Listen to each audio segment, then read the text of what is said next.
অসমৰ শেহতীয়া পৰিস্থিতিৰ প্ৰসংগত নেমচুৰ ওদালগুৰি জিলাৰ সভাপতি আমিনুল হক চৌধুৰী আৰু কলাগাঁও আঞ্চলিক এবিএমচুৰ বিশেষ সংবাদমেল। সংবাদমেলৰ জৰিয়তে ওদালগুৰিৰ আৰক্ষী প্ৰশাসন আৰু লগতে কলাগাঁৱৰ ৰাইজক ধন্যবাদ জ্ঞাপন কৰে। যদিও আমাৰ ধন্যবাদ জনাব লাগিব আমাৰ ওদালগুৰি জিলা প্ৰশাসনে খুব ততাতৈয়াকৈ ব্যৱস্থা কৰাৰ ফলত আৰু আমাৰ এবিএমচু আমাৰ নেমচু আৰু কৰ্মকৰ্তাসকলৰ আপোনাৰ বজাৰ খোলাত তেওঁলোকে প্ৰদৰ্শন কৰিছে। ঠিক তেনেকুৱাকৈ আমি ধন্যবাদ জনাইছোঁ কলাগাঁও আৰক্ষী প্ৰধান তথা জীৱন মৰাক ছাৰক। তেওঁলোকৰ সুদীৰ্ঘ প্ৰচেষ্টাত আজি কলাগাঁৱত এটা সাম্প্ৰদায়িক পৰিৱেশ হোৱা নাই। লগতে সংবাদমেলৰ জৰিয়তে তেওঁলোকে সমূহ অসমবাসীক ৰাইজক মিলা প্ৰীতিৰে বসবাস কৰিবলৈ আহ্বান জনায়। বিহাৰী হওক মাৰোৱাৰী হওক অসমত আছে মানে অসমীয়া, গতিকে অসমত সমিল মিলেৰে শংকৰ আজান দেশ আমি আছোঁ আৰু আগন্তুক দিনত থাকিম।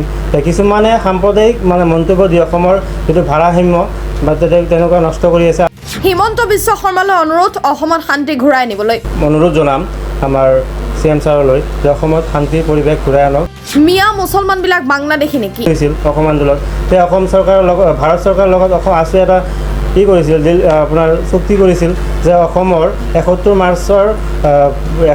চনৰ 25 মাৰ্চৰ পিছত অহা যিবিলাক নাগৰিক আছে সেইবিলাক আমাৰ অসমত সোমাব দিয়া নহ'ব। তাৰপিছত যিবিলাক আছে সেইবিলাক বহিৰাগত বা আপোনালোকে যে বাংলাদেশ বুলি কৈছে বাংলাদেশী বুলি কৈছে তাৰপিছত অহা কোনো, কিন্তু এই মিয়া মুছলমান হ'ল খাটি অসমৰ এটা ভূমিপুত্ৰ হয়। আৰু তেওঁলোকে জনাইছে মিয়া এটা সন্মানীয় উপাধিহে, মিয়া কোনো জাতি নহয়। মিয়া এটা আমাৰ মুছলমান ভাষাত আমাৰ ইছলাম ধৰ্মত কোৱা হয় যে সন্মানীয় উপাধিহে, তেওঁ কোনো এটা জাতি নহয়। অসমত বসবাস কৰা সকলো মানুহ অসমীয়া। বসবাস কৰা প্ৰতিজন মানুহে নিজৰ পৰিচয় হিচাপে অসমীয়া হিচাপে পৰিচয় দিয়ে, যি বঙালী হওক বিহাৰী হওক মাৰোৱাৰী হওক অসমত আছে অসমীয়া।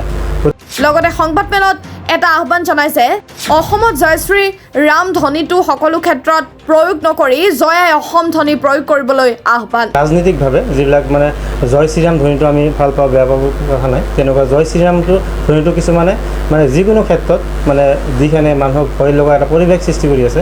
যিটো অসমত থকা মানুহখিনি অসমৰ জননী জয় আই অসম, জয় আই শ্লোগান দিব লাগে, জয় আই অসম, কিয়নো আমি অসমত থাকোঁ। অসমৰ যিটো মাতৃভূমি আমাৰ মাতৃভূমি সকলো জনগোষ্ঠীয়ে শ্ৰদ্ধা জনাব লাগে।